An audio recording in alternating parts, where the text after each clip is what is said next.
నమస్తే. మనకి తిరుమల తిరుపతి దేవస్థానం అంటే ఒక ప్రత్యేకమైన భక్తి భావన మొదలవుతూ ఉంటుంది. ఆ టెంపుల్‌లో ఒకసారి మరమ్మతులు జరుగుతున్నప్పుడు బంగారు తాపడాన్ని తీస్తున్నారంట ధ్వజస్తంభానికి.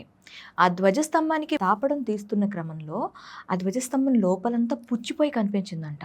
అయ్యా! ఎట్లా ఇప్పుడు? అది ఇంకొన్ని రోజుల్లో అంటే ఆ మరమ్మతులు అప్పుడు చేయకపోతే ఇంకొన్ని రోజుల్లో అది పడిపోయే సిట్యుయేషన్. ఓకే. అప్పుడు ఉన్న పండితులందరూ అనుకున్నారంట, ఓకే. ప్రస్తుతానికైతే మనకి ఇంత దొరికే వరకు టైం పడుతుంది.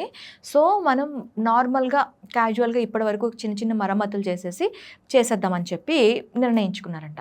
అప్పటి ఈవో వెంకటరామయ్య గారు దండం పట్టుకొని కూర్చున్నారంట. No way!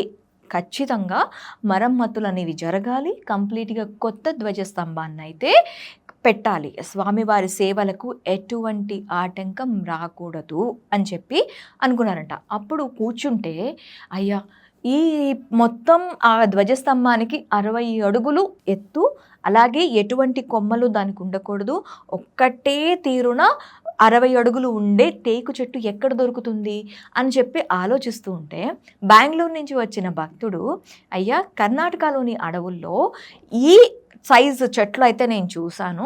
సో, మీరక్కడికి వెళ్తే మీకు దొరుకుతుంది అని చెప్పారంట.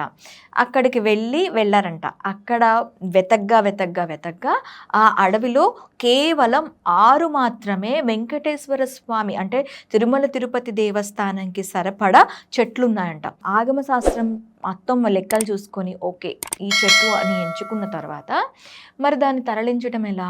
అక్కడి నుంచి దానికి తీసుకెళ్లటం ఎలా? పర్మిషన్స్ ఎలా అంటే వెంటనే అక్కడున్న సీఎం గుండిరాజు గారిని, కర్ణాటక సీఎం గుండిరాజు గారిని అప్రోచ్ అవ్వటం జరిగిందంట. ఆయన కూడా వెంకటేశ్వర స్వామి సేవ కోసం మేము ఎప్పుడు ముందుంటామని చెప్పి ఆయన దగ్గరుండి ఆ చెట్టుని కర్ణాటక నుంచి అంటే ఆ అడవుల నుంచి తిరుమల తిరుపతి దేవస్థానానికి పంపించారట. నిజంగా స్వామి కార్యం స్వకార్యం అనుకుంటే ఎంత బాగా స్వామి వెంట ఉంటారో కదా! ఇప్పటికీ కూడా అదే ధ్వజస్తంభం తిరుమల తిరుపతి దేవస్థానంలో పూజలు అందుకుంటుంది.